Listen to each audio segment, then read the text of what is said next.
A groundbreaking discovery solving one of ancient Egypt's greatest mysteries. Probably extraterrestrials. No, the pyramids were not built by aliens. But this week, archaeologists unveiling the long-lost tomb of an ancient king ruling Egypt more than 3,000 years ago. The mummy of King Thutmose II was found all the way back in the 19th century and sits in a museum. After centuries of myth and silence, King Solomon's tomb has finally been opened beneath ancient Jerusalem. But instead of riches or relics, archaeologists uncovered something far more disturbing: a sealed legacy, cryptic warnings, and evidence of a truth buried on purpose. What they found was worse than anyone feared. The legend buries itself. For centuries, King Solomon stood as a symbol of impossible grandeur. His name conjured up stories of unmatched wisdom, enormous wealth, and a kingdom crowned by a majestic temple, one said to house the Ark of the Covenant itself. And yet, for all the biblical magnificence, one detail remained hauntingly absent: his tomb. Not a single confirmed burial site had ever been found beneath the ancient stones of Jerusalem. Scholars, archaeologists, and theologians all searched, but came up empty. And that silence became louder than any discovery. Because in archaeology, a silence that long often means one of two things: that something has been lost entirely, or it was hidden on purpose. Why does it matter? Because if King Solomon's burial site were ever found, it could rewrite everything, from biblical history to religious authority to national claims over sacred space. The absence of a tomb left a gap not just in archaeology, but in identity, in belief. And the deeper that gap felt, the more urgent the question became: what if it's still there, buried beneath our feet? For years, the evidence was shaky. Even the first temple, the very structure Solomon was said to have built, left behind few traces. Some scholars questioned whether it ever existed at all. The stone foundations of Jerusalem were deep, yes, but so was the doubt. The line between scripture and stone had never been so thin. Still, there was a pull, a tension between the myth and the soil. And in that tension, a new generation of researchers began asking, what if the stories weren't just stories? What if we took the texts at face value, not as literal maps, but as guides? As technologies evolved, so did the search. The legend hadn't died, it had only buried itself deeper. But soon, the ground itself would start whispering back. A people without the knowledge of their past is like a tree without roots. Marcus Garvey. Unearthing the breadcrumbs. In the early 2000s, as global interest in biblical archaeology began to rise once again, researchers returned to the city of David, that narrow ridge just south of the modern Old City of Jerusalem, long believed to be the true nucleus of ancient Israelite power. But this time, they came not only with brushes and trowels, but with ground-penetrating radar, satellite topography, and stratigraphic sequencing software. They were no longer digging just for relics. They were mapping memory into soil. Among the most prominent voices was Dr. Eilat Mazar, a third-generation archaeologist who dared to treat the Hebrew Bible not merely as a sacred narrative, but as a geospatial document. She argued that texts from 1 Kings and 2 Chronicles contained topographic clues, specific references to royal buildings, administrative structures, and construction projects that could be anchored to real ground. With those scriptures as guides, her team pinpointed areas where walls and thresholds were said to have stood. As scanners passed over these coordinates, the underground began to whisper back. Ancient walls, tiled courtyards, and drainage systems emerged from beneath centuries of sediment and overbuilding. And then, in a corner once dismissed as too disturbed to hold value, something else appeared, a rectangle buried and sealed. Elsewhere across Israel, a parallel pattern was taking shape. In cities like Hazor, Gezer, and Megiddo, excavations unearthed 6-chambered gates, fortifications of identical design and dimensions. These weren't random or locally adapted. They were coordinated, centralized. The dating, consistently falling between 960 and 920 BCE, coincided precisely with the reign traditionally assigned to King Solomon. And that's when the theory began to crystallize. These gates, spread across multiple city-states, were political fingerprints, indicators of a unified architectural plan. They suggested not just a regional influence, but a central authority, issuing blueprints across its dominion. One builder, one vision, one king. If Solomon's hand shaped the infrastructure of the kingdom, could it have also shaped its burial traditions? This idea turned everything. What if his tomb wasn't myth?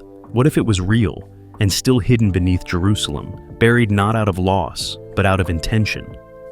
That's when the radar scan in the city of David delivered its silent answer. Beneath centuries of ruins and renovations, a precise rectangular cavity, too deliberate to be natural, appeared on the screen. It lay nearly 8 meters down, past Ottoman layers, Roman roads, and Iron Age debris. The excitement was electric. The trap was set. This was not just a site, it was a possibility. And in archaeology, few things are more dangerous than hope with coordinates. We didn't find a void. We found a question, one shaped like a tomb. Anonymous archaeologist, 2013 dig notes. The void below the city. In the autumn of 2009, a quiet scan along the southeastern ridge of Jerusalem, near the slopes of Ophel, revealed something that had eluded generations of archaeologists. Nearly 8 meters beneath the surface, hidden beneath the detritus of 3,000 years of history, Crusader walls, Byzantine pipes, Roman paving stones, and Iron Age dust, a signal returned from the ground-penetrating radar. It wasn't irregular, it wasn't jagged, it was eerily perfect. A rectangle, sealed on all sides, emerged from the scan data, its dimensions precise, roughly 4 by 7 meters, sharp-edged, symmetrical. Too clean to be a cave, too consistent to be collapse. This was no accident of geology. It was something crafted, something placed. What struck the team immediately was location. The anomaly lay directly beneath a known First Temple period administrative complex, a structure already dated to the 10th century BCE. This was no random overlap. This was layered intention, government above, and perhaps royalty below. The dig began slowly, painstakingly. The stratigraphy of ancient Jerusalem is like a manuscript written in dust, with every centimeter telling a different story. To rush was to erase. So, they peeled back the layers: Ottoman, Mamluk, Crusader, Roman, Hellenistic, Persian, each century like a skin, each stone a sentence. Months passed, dust gave way to stone, and then the corridor appeared, lined with finely cut limestone, arranged in a herringbone pattern found in high-status Iron Age structures. The entrance was not decorative, but deliberate. These were ashlar blocks, fit so tightly no mortar was needed, identical in style to Solomonic architecture found at Megiddo and Gezer. The construction spoke not of haste or emergency, but of wealth, planning, and power. But the wall bore no inscription, no carved symbols, no dynastic sigils, just blank, smooth stone, as if whoever built it wanted not to proclaim their presence, but to erase it. As the final stones were brushed clean, the excavation team paused, not for ceremony, but for breath. The lead archaeologist, who had been working in the city for decades, described what came next in his private journal. It felt like stepping into a breath held for 3,000 years. The silence wasn't emptiness, it was resistance. Something didn't want to be disturbed. Dr. L. Navon, Excavation Journal, 2011. It wasn't just a chamber, it was a sealed sentence in the city's story, locked away for reasons no one yet understood. A blank page buried beneath layers of testimony. A place built to outlast empires and questions. Beneath the living city, the dead still speak if you're willing to listen. The Chamber of Silence. What they found inside was unlike any tomb uncovered in the region. A barrel-vaulted ceiling arched overhead, smooth as if sculpted yesterday. The walls, polished ashlar stone, gleamed in the lantern light, untouched by time or flame. No graffiti, no tool marks, just perfection. At the center stood a massive limestone sarcophagus, over 2 meters long, nearly a ton in weight. Its surface was bare, no name, no royal stamp, no decoration. It was anonymous, and yet unmistakably regal. Niches lined the chamber's eastern wall, 4 of them, empty. Perhaps they once held attendants or treasures, long removed. Or perhaps their emptiness was intentional, a message of minimalism or loss.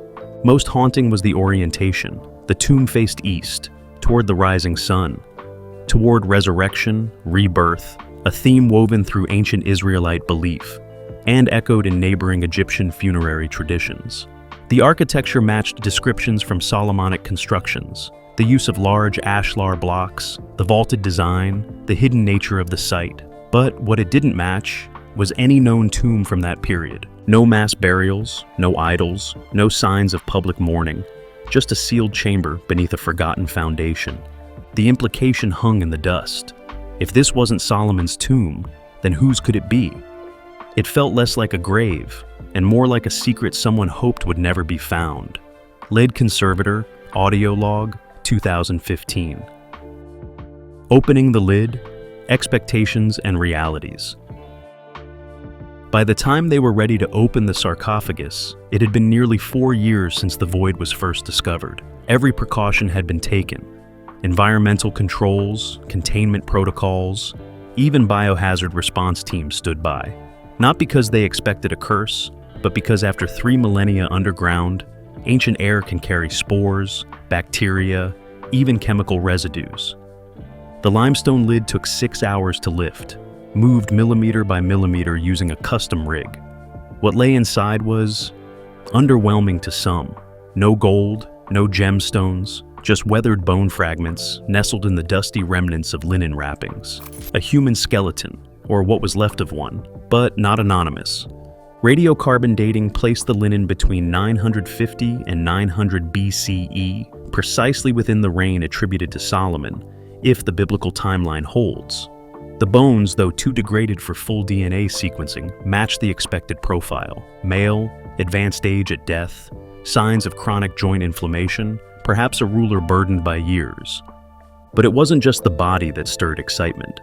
In the bottom corner of the sarcophagus, partially embedded in mineral deposits, lay a small alabaster jar, sealed with wax. Inside it, protected by resin, was a fragmentary scroll, written in Paleo-Hebrew, the script of the First Temple period. The ink had faded, the parchment brittle, but words were still legible. A translated fragment read, "The king who builds, whose house rests in silence, wisdom sealed beneath Zion, covenant of eternity." It wasn't a eulogy, it wasn't poetry, it was cryptic, as if meant not for ceremony, but for secrecy. And still, one detail made the team pause. The sarcophagus had never been looted. The chamber had remained untouched.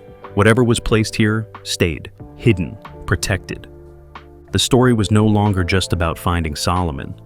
It was about what he may have wanted forgotten. This wasn't a king buried in glory. This was a king buried in silence, maybe even fear. Epigrapher's Field Note, April 2023. The defensive wall and the secret it guards. To the west of the tomb, something even stranger emerged. A monumental stone wall carved from the same white ashlar blocks, but extending horizontally, almost like a barrier shielding the chamber. At first, the team assumed it was part of a larger city fortification, but the orientation was wrong. Instead of enclosing a settlement, it surrounded the tomb. Its stones fit so precisely that even a sheet of paper couldn't pass between them. No mortar, no visible repairs. And it stretched for over 20 meters, with an estimated depth of 6 meters underground. Ancient texts had long attributed such walls to Solomon's reign. He built the Millo and the Wall of Jerusalem, 1 Kings 9:15. But here, the wall didn't defend a palace. It defended something below, and that changed everything. Could it be that Solomon didn't just build monuments above ground, but engineered a fortress around his own burial? If so, what was he trying to protect or prevent? Carvings found on stone blocks nearby included a 7-branched symbol and a partially erased inscription that mentioned the wisdom locked behind the stones. A reference to the tomb, to the scroll, or to something more dangerous? Some scholars proposed a theory as bold as it was disturbing. Solomon, known in legend as a man of supernatural insight, may have buried something more than himself, a truth or a legacy that he believed needed to stay hidden. Walls are not just for keeping people out. Sometimes they're for keeping something in. Regional Archaeologist, Sealed Report, 2024. Resistance, Politics, and Hidden Hazards. The news of a potential Solomonic tomb spread quickly, far faster than the excavation team had anticipated. Within weeks, satellite vans appeared near the site, religious leaders issued public statements, and academic forums lit up with arguments. But beneath the surface, something more unsettling began to unfold. Several members of the dig team, including the lead conservator, reported persistent respiratory symptoms: shortness of breath, inflamed lungs, recurring fevers. Medical scans showed no clear pathogen, but air samples taken from the tomb revealed trace amounts of ancient fungal spores, possibly dormant for millennia, reactivated by fresh oxygen. The chamber was immediately resealed, and the area placed under strict quarantine. The Israel Antiquities Authority, already under pressure from multiple religious factions, issued a formal statement. Investigations are ongoing. No definitive conclusions have been reached regarding the tomb's occupant. Behind closed doors, things were less cautious. Intelligence units were deployed to monitor traffic in and out of the area. The scroll and associated artifacts were removed to a high-security lab near Tel Aviv. Access became limited. Even the original excavation team was split up. Some reassigned, others silenced under non-disclosure agreements. And yet, rumors trickled out. Some claimed the tomb's discovery was being deliberately suppressed, not because it disproved scripture, but because it complicated it. A real Solomon means real historical stakes.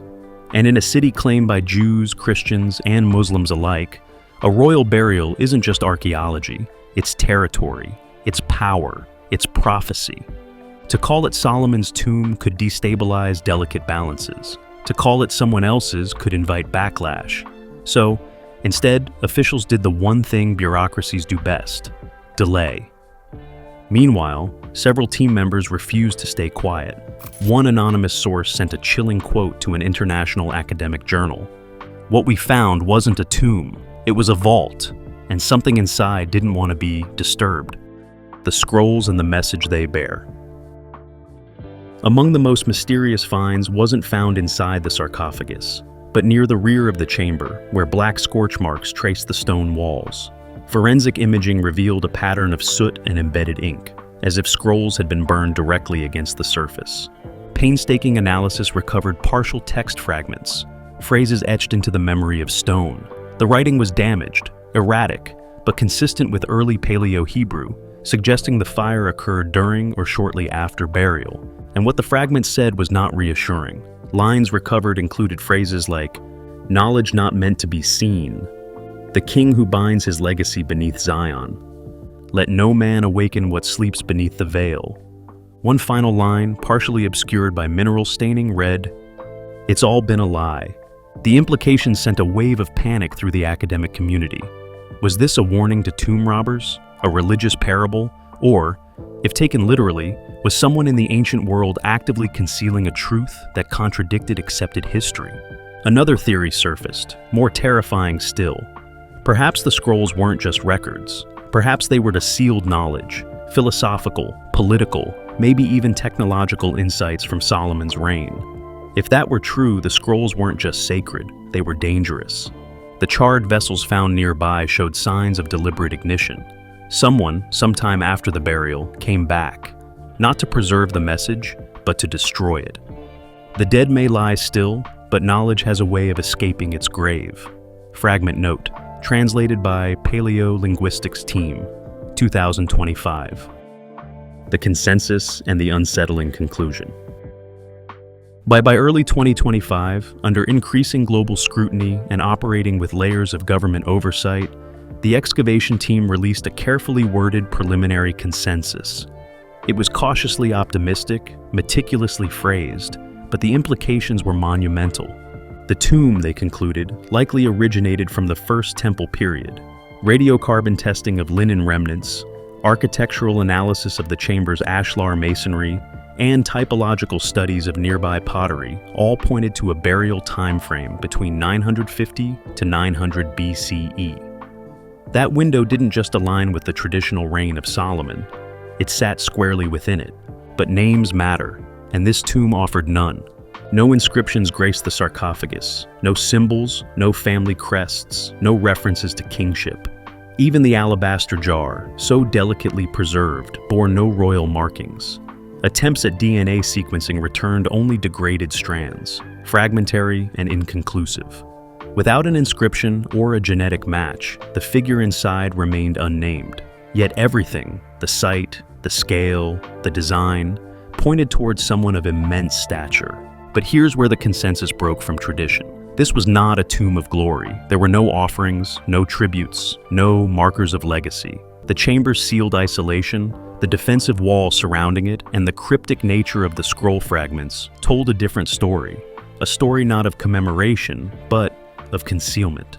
The chamber was intentionally hidden, protected, even fortified, not just against looters, but against discovery itself. And that realization unsettled even the most seasoned scholars. If this was indeed Solomon or a royal contemporary, then the final act of their life was not to enshrine wisdom, but to bury it. This led to what researchers are now calling the Solomon paradox. The idea that the man celebrated as the embodiment of divine wisdom, the architect of Israel's golden age, may have chosen to withhold rather than share, to seal rather than reveal. What kind of knowledge could have prompted such an act? The scroll fragments only deepened the mystery. Scorched into the stone wall near the burial site was a phrase now echoing through academic symposiums, religious institutions, and political briefings worldwide. It's all been a lie.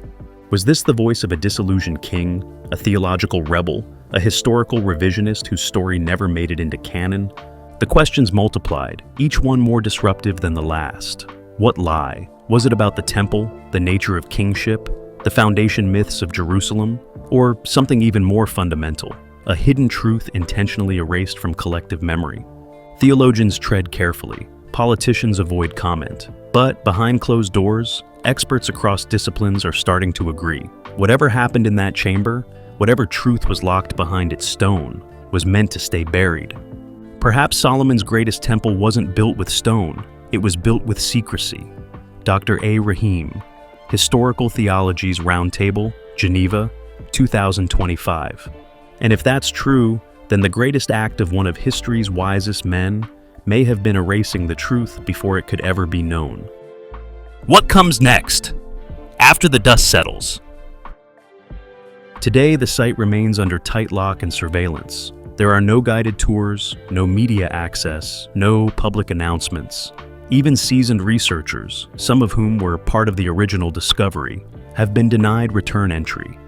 In mid-2025, after months of quiet activity, the chamber was officially resealed, with climate controls, motion sensors, and a classified surveillance system installed. A wide perimeter now rings the ancient section of the city of David, guarded not only by archaeology teams, but by state-level security forces. The official language is vague. Further analysis required, some statements read. Cultural sensitivities, others say. But behind closed doors, insiders speak in different terms. Words like classified, volatile, and destabilizing. Key portions of the report have been redacted under both religious exemption laws and national security directives. Whatever truth lies beneath Jerusalem, it seems, is still too potent to name openly. Meanwhile, the global conversation has reached a fever pitch. Some scholars argue the tomb confirms ancient texts, a sign that biblical narratives have more historical weight than previously acknowledged. Others warn that what's been found could shatter long-held beliefs. After all, if a figure like Solomon buried a truth so profound, he surrounded it with silence and stone, what else might be waiting beneath centuries of scripture? For many, the question isn't just whether the tomb belonged to Solomon, but why he was buried in secrecy. Why the scrolls? Why the defensive wall? Why the cryptic warnings burned into the stone? Across laboratories in Germany, Israel, and the United States, multispectral imaging is now being applied to the ink traces, hoping to reveal faded words invisible to the naked eye. Teams are reconstructing the burned scrolls, using machine learning models trained on Paleo-Hebrew syntax.